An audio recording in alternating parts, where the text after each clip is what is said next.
guys, it's got to sit. Can you sit here? Right, can you hear us okay? I'm out of vision. Hello. I can?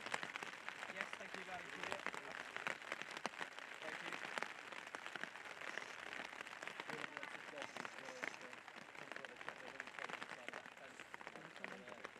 Yeah, you can join. Sorry. Hello, mate. How are you? Good. Good. Sorry. I've got it under my lens though.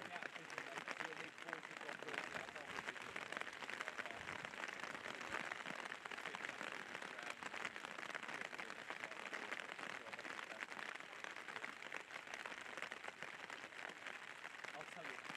When all the players are out, I'll tell you guys.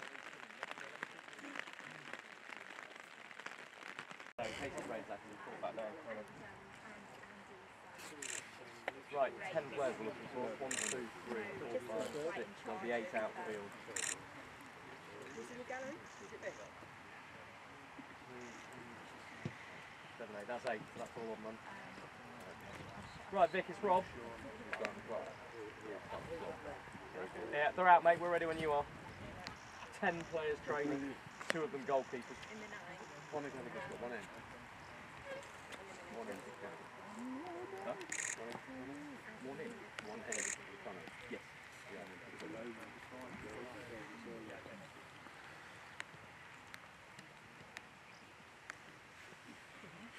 I'll just stay out of vision, Vic, so you can come to when you like, mate. Okay, pal.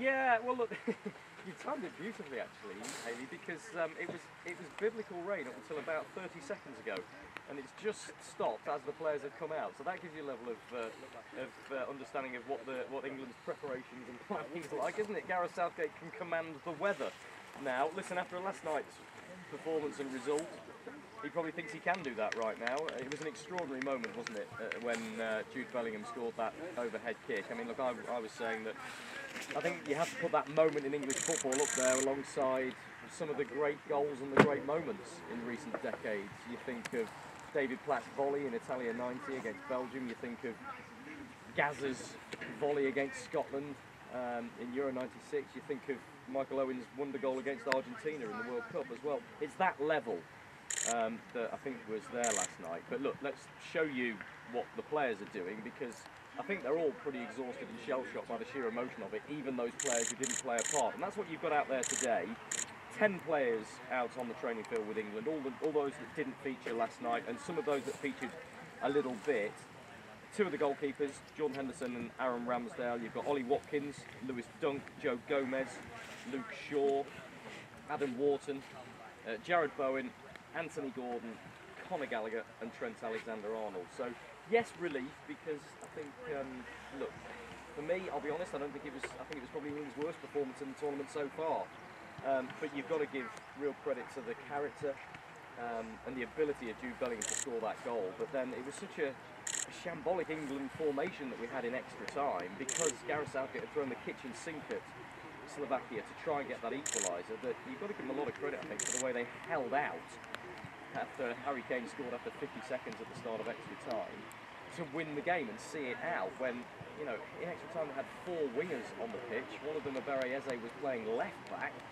We had 2 strikers up front in Ivan Toney and Harry Kane, which Gareth Southgate hasn't used as a formation for years. So, you know, shambolic in terms of formation, but they got through the game, and you just wonder what that might do for England going forward from here.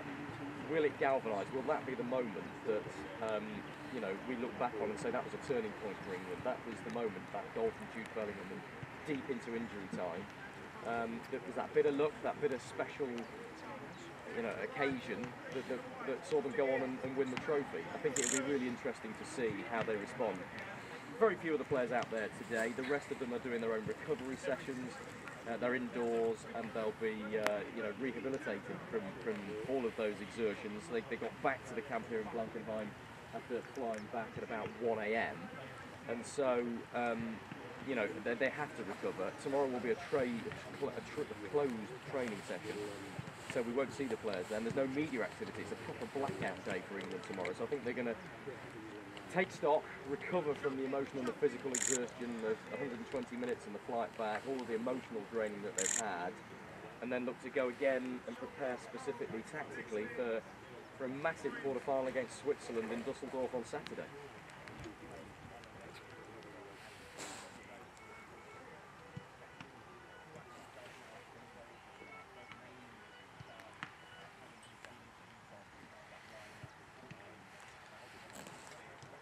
Yeah, listen, the manager said to ITV Sport, I think, after the game that Ivan Toney didn't want to come on the 94th minute. There were literally seconds left of normal time. He didn't see the point, but Southgate thought he could throw him on and, quote, cause some chaos. And he did exactly that, and it worked brilliantly after 50 seconds in extra time, didn't it? Because it was Ivan Toney's, I don't know if it was his first touch in major international football, but certainly his first major involvement was to flick that header on for Harry Kane to score what proved to be England's winner. And look, I thought Ivan Toney made a big impact. It's almost unthinkable that Harry Kane could be dropped. He scored 2 goals in 2 games in the knockout stages. I'm sure Gareth Southgate will stick with him. He's England's greatest ever goal getter. But he has been dropping deep. He has been criticised by some pundits for dropping deep. He hasn't got the same energy levels, I think, that he's shown for Bayern Munich all season. And when Ivan Toney came on, I felt he was England's target man, proper number 9, held the ball up brilliantly, won some free kicks on the halfway line when England were desperately clearing the ball, which relieved so much of the pressure. And so I thought Ivan Toney was very impressive last night, and it'll be interesting to see whether he plays more of a part against Switzerland on Saturday.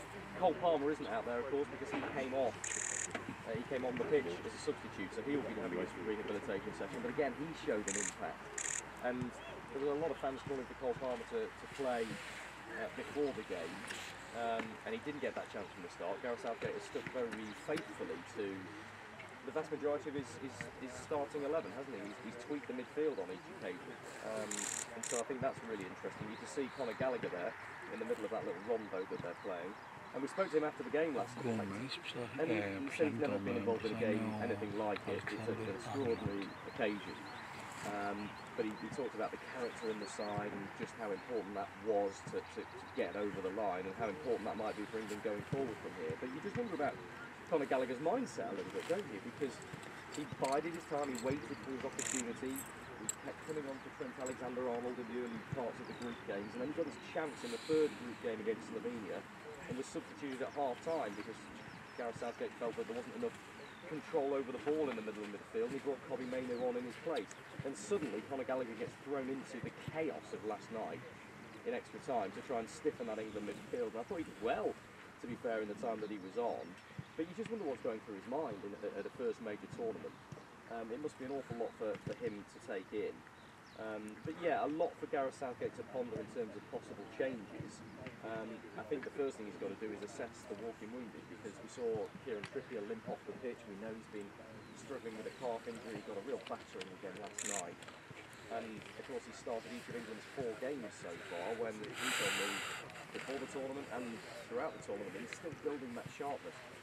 Can Southgate ask him to go again? I think the good news from his perspective and from Gareth Southgate's perspective is that they have a 6-day gap between that last 16 win in Gelsenkirchen and the quarter-final against Switzerland in Dusseldorf on Saturday. They won't do much today. I think it might be a bit of a rest day tomorrow as well. I think Southgate will give the players time to recover before they look to plan to go again. That big gap is the last gap they'll get, even if they go all the way to the final. There won't be another gap like this. The games come thick and fast from the quarter-final stages onwards. So rest, recovery is what today and tomorrow are probably all about.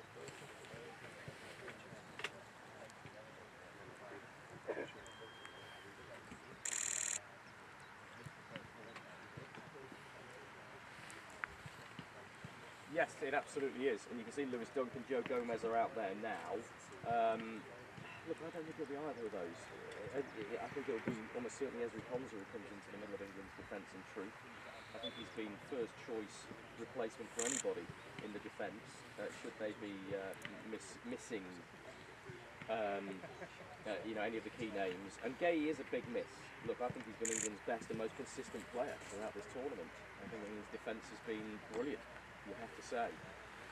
Only conceded 1 goal in the group stages. Yes, conceded last night, but I think the England defence has performed very, very well. And Mark Gay has marshalled that England defence incredibly well. And so, how to replace him is a tall order. Ezri Konsa's played a lot for England, right across the back line, left back, right back, and centre back. In the friendlies building up to this tournament, against Belgium and Brazil he featured as well, and he's had a brilliant season for Aston Villa. So there is Gareth Southgate, and you just wonder what he's thinking. I'm truly confident that his mind is turned to Ezri Konsa in the absence of Mark Gay. But England will definitely miss Gay's calm, his positional sense, his ability on the ball, his calmness on the ball, the way he's marshalled that England defence and worked incredibly well, built a really good understanding with John Stones, who incidentally I bumped into in the mix zone last night as he was walking past, and he blew his cheeks out to me and went, "Whew, that was fun, wasn't it?" So I think even with his experience, he's never seen anything like what England went through last night. And again, I just feel it's a key moment for England now. I'm writing a piece on skysports.com talking about this, as Gareth Southgate goes into his 100th game in charge of England. What does he do now? Does he try and pounce on this incredible moment that Jude Bellingham created for the nation last night, this memorable, mesmeric moment? And can they build some confidence and some momentum from there after what has been a very lacklustre tournament for them otherwise? I think the only way they can do that is by making significant changes. I think Southgate has to change his game plan, he has to change his personnel. Switzerland are a better side than Slovakia. They've knocked out the holders Italy, they've looked good in the group stages. It's a real test for England this quarter-final, and I think Gareth Southgate has to look at his options out there and go, look, let's be honest, the plan hasn't worked, it's time for plan B.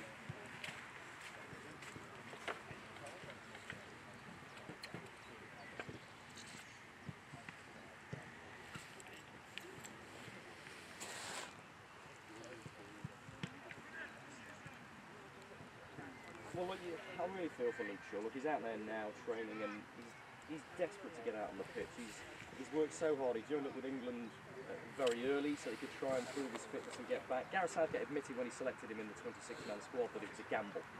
Well, look, it's a gamble that hasn't quite worked, has it? Let's be honest. If Luke Shaw hasn't played any football in this tournament, and we're now at the quarter-final stages, can he be thrown in from the start? Look, I think there are real question marks over Kieran Trippier. As I say, we saw him hobble off. We saw Berriese playing at left back at one stage. Such was England's kind of scattergun approach to trying to get back into the game. I think it would be a tall order to throw Luke Shaw, who hasn't played any football since mid-February, into a quarter-final, the intensity of that. They never do that at club football because there's a risk of him picking up other injuries. He's been out for so long, it was supposed to be a staged return to football. He was supposed to maybe get 10 minutes in the second group game, maybe half an hour in the third group game.